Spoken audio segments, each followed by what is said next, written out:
Vamos falar sobre alguns princípios implícitos da administração pública no Brasil? Então acompanhe este vídeo até o final. Olá, seja bem-vindo ao meu canal. Já deixa um like aqui se você gosta dos meus conteúdos. Se essas videoaulas de revisão estão sendo úteis para você que está me assistindo, você meu aluno, você minha aluna, então eu queria pedir encarecidamente para você deixar um like, para você comentar aqui embaixo, deixa qualquer comentário, porque quanto mais, você interage comigo, mais eu fico motivada para promover aí conteúdos extras para vocês. E nós já falamos aqui, sobre os princípios expressos da administração pública no Brasil: legalidade, impessoalidade, moralidade, publicidade e eficiência. E nós vamos falar agora sobre os princípios implícitos da administração pública. Lembrando que existem muitos princípios, o objetivo dessa aula não é esgotar o tema, mas sim trazer aí pílulas, revisionais de cada um desses princípios. Então eu não vou falar de todos, eu selecionei apenas os mais importantes, ok? Se tiver algum outro princípio que eu não comentei aqui, que você quer que eu explique um pouco mais sobre ele, é só deixar aqui embaixo, uma hashtag com o princípio, mencionar o princípio. E a nossa obra de referência hoje é o livro da professora Maria Silvia Zanella de Pietro, curso de Direito Administrativo. Vou colocar aqui embaixo, então mesmo que você agora não esteja podendo comprar o livro, fazer esse investimento em prol da sua atuação jurídica, da sua aprovação num concurso, do seu curso de Direito, clica neste link aqui, pelo menos para você dar uma olhada no livro, Quem sabe aí esse livro vai fazer parte de um investimento seu, no futuro, se de repente aí você tiver uma condição, melhor do que você tem hoje. Então, pessoal, esses princípios implícitos aí da administração pública no Brasil, muitos deles estão previstos de forma implícita no texto constitucional, mas a gente tem algumas leis que falam mesmo sobre este princípio no Brasil. A exemplo desses princípios, de um modo geral, a exemplo da Lei 9.784 de 99, que é a Lei do Processo Administrativo Federal. No artigo 2º, ela faz referência aí a muitos desses princípios. A gente tem a Lei 8666 de 93, que também traz aí princípios da administração pública, a Lei de licitação. A gente tem a Lei 8.787 de 95, que é a Lei de concessão e permissão de serviço público, que também menciona muitos desses princípios. Então eu vou falar aqui sobre os principais, sobre os mais importantes. Então, a professora Maria Silvia Zanella de Pietro, ela aponta aí, o princípio da presunção de legitimidade ou de veracidade como sendo um princípio implícito do direito administrativo brasileiro. O que é essa presunção de legitimidade ou de veracidade? Alguns autores até chamam este princípio de presunção de legalidade. Ele abrange dois aspectos, O primeiro, segundo a professora Maria Silvia Zanella de Pietro, é a presunção da verdade, presunção de verdade, que diz respeito, à clareza aí dos fatos. E a segunda vertente dele, diz respeito à presunção de legalidade de todos os atos administrativos. Porque se a administração pública ela é regida pelo princípio da legalidade, a gente tem uma presunção de que todos os atos praticados por ela, são legais, ou seja, eles se submetem à lei, eles são verdadeiros, e praticados com observância das normas legais pertinentes, ok? E é por isso, que as decisões administrativas, em um primeiro momento, elas criam aí obrigações que devem ser seguidas para o particular, mesmo que o particular não concorde, ok? Temos um outro princípio implícito da administração pública, que é o princípio da especialidade, que ele é um princípio que inicialmente a gente pensa nele aplicado às autarquias, que são aí entes integrantes da administração pública indireta, mas dá para a gente pensar na aplicação deste princípio também em relação a demais pessoas jurídicas, integrantes da administração pública indireta. Então, o princípio da especialidade diz o seguinte, ele nos remete à ideia de descentralização administrativa.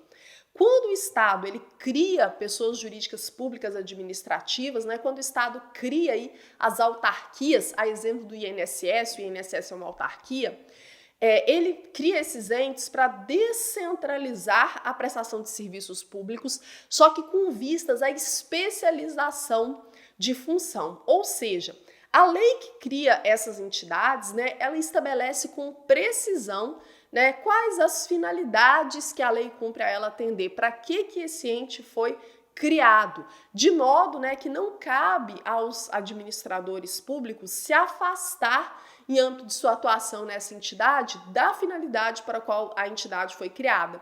Então, o princípio da especialidade significa dizer que esses entes da administração pública indiretas, que são, né, a gente vai ver que eles têm aí o seu fundamento na lei, em alguns casos a lei cria, em outros casos a lei autoriza a criação, mas significa dizer que eles não podem se afastar das atribuições que a lei designou para cada um deles. Isso é o princípio da especialidade, ok? Temos também o princípio aí do controle ou tutela, que significa dizer que a administração pública direta, ela tem que fiscalizar, né, as atividades dos entes que compõem a administração pública indireta, com a ideia, né, de garantir que eles vão observar, estão observando na prática as suas finalidades institucionais, ok? Então, esse é o princípio do controle ou tutela. A administração pública direta, ela fiscaliza aí a administração pública indireta, ok? Temos o princípio da autotutela também, né, que é um outro princípio implícito da administração pública, que significa dizer que, enquanto pela tutela, a administração pública ela exerce controle sobre outra pessoa jurídica que ela mesma criou, né, que ela mesma instituiu, pelo princípio da autotutela, a administração pública ela exerce controle sobre os seus próprios atos. É por isso mesmo que ela pode anular os atos ilegais e ela pode revogar os atos inoportunos ou inconvenientes, ok? Independentemente, né, de recurso ao Poder Judiciário. Então, a autotutela significa dizer que a administração pública ela tem controle sobre os seus próprios atos, podendo anulá-los ou revogá-los conforme o caso concreto. Ainda temos o princípio da hierarquia, né, que significa dizer basicamente que os órgãos da administração pública, eles são estruturados de modo que se crie uma relação, né, de coordenação e de subordinação entre uns e outros, né, sempre com as finalidades definidas em lei. A gente vai sempre pensar no princípio da legalidade. A administração pública, ela guarda amparo de sua atuação na lei, ok? Temos também o princípio da continuidade do serviço público, né? Esse princípio aí da continuidade do serviço público, ele é bem interessante porque a atividade administrativa, ela é composta aí de muitos serviços essenciais que são voltados para o bem-estar de todos, né? Que são voltados para suprir as necessidades dos cidadãos e das cidadãs. Então, uma vez interrompidos esses serviços, né, toda a sociedade poderia ter problemas sérios. Então, se a gente quiser citar um pouco, né, de exemplos de serviço público, a gente tem o fornecimento de água, né, de energia elétrica, nós temos aí as atribuições relacionadas à saúde pública.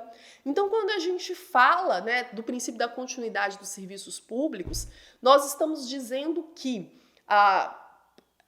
os serviços públicos, a prestação de serviços públicos, eles são a forma pela qual o Estado ele desempenha funções essenciais para a comunidade e em razão dessas funções serem essenciais para a coletividade, elas não podem parar. Elas não podem parar por completo, ok? E é por isso, né, que existem aí algumas proibições. Por exemplo, a questão da greve nos serviços públicos, né? Existem alguns setores que não podem paralisar por completo, não podem fazer greve por completo. Hoje a gente não tem uma lei específica para falar da greve no serviço público, né? Razão pela qual isso foi até objeto de mandado de injunção e ficou definido, né, pelo STF que na ausência de lei específica se aplica a greve no serviço público a Lei 7.783 de 89, que é a lei da greve na iniciativa privada, mas via de regra o serviço público ele não pode fazer greve, ele não pode paralisar por completo, né, via de regra. E aí, existem alguns institutos, né, como a suplência, delegação e substituição, que são feitos para preencher aí funções públicas que estejam temporariamente vagas na forma da lei, para que não se deixe, né, de ofertar um serviço essencial para a população, um serviço que é importante. Então, via de regra, a gente vai sempre pensar aí na ideia de continuidade dos serviços públicos. A gente tem o princípio da razoabilidade e da proporcionalidade, que são dois princípios implícitos, né, que caminham juntos e que eles, inclusive, aparecem em algumas constituições, né, tipo a Constituição de Minas, a Constituição do Estado de São Paulo, dentre outras.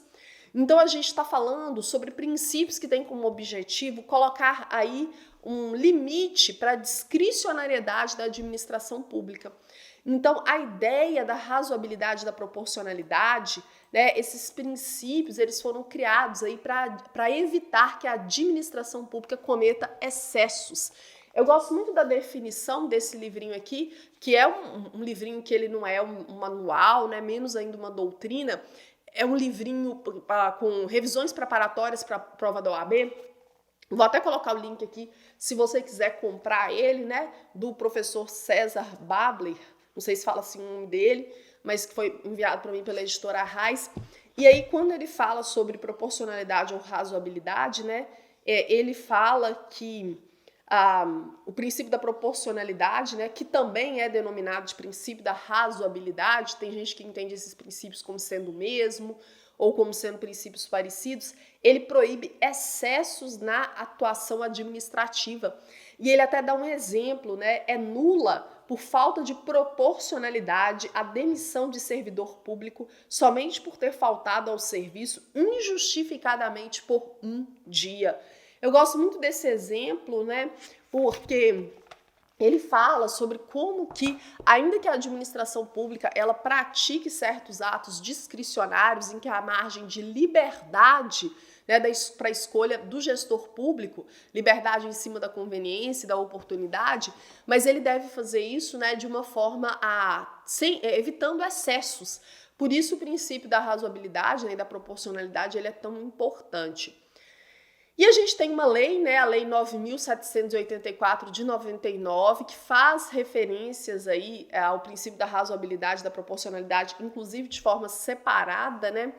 Eu acredito que aqui até mencione um pouco essa lei, né? Ele fala aí no artigo 2º, a adequação entre os meios e fins, né? Vedada a imposição de obrigações, restrições e sanções em medida superior àquelas necessárias, né, ao atendimento do interesse público. Artigo 2º, parágrafo único, inciso 6º, da Lei 9.784 de 99. Então, nós temos aí o princípio, né, da razoabilidade e da proporcionalidade, como aparecendo aí, né, na Lei do Processo Administrativo Federal e como sendo aí uma forma de limitar, né, a discricionariedade do gestor público. E, por fim, nós temos o princípio da motivação, que significa dizer que a administração pública ela sempre precisa indicar os fundamentos e fatos de direito das suas decisões.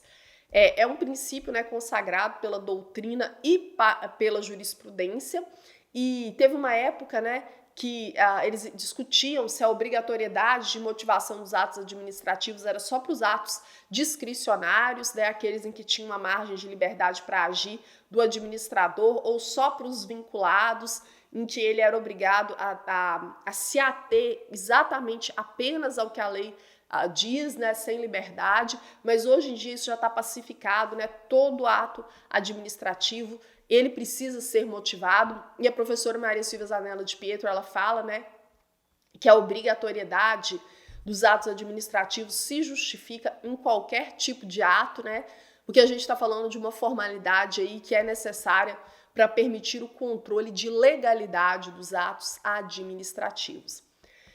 E aí, só para a gente finalizar, tem um outro princípio que eu acho conveniente, né, eu mencionar aqui, que é, a gente está falando aí do princípio da segurança jurídica. O que esse princípio da segurança jurídica diz, né? Alterações legislativas aí relacionadas à administração pública que impactem diretamente, né, os cidadãos e as cidadãs, os administrados, eles não devem retroagir de modo a atingir situações passadas, né, gerando aí algum tipo de instabilidade social. Então não pode haver surpresas na administração pública, porque se houver surpresas, né, os administrados vão ser os principais afetados. Então, o princípio da segurança jurídica, aí já é uma menção, né, ao professor Matheus Carvalho, que eu vou colocar a obra dele aqui também, é uma obra mais voltada para concursos, para a OAB, é um manual, mas também é um livro que vale o seu investimento. O professor Matheus de Carvalho, ele fala que o princípio da segurança jurídica está estritamente relacionado ao princípio da proteção e da confiança.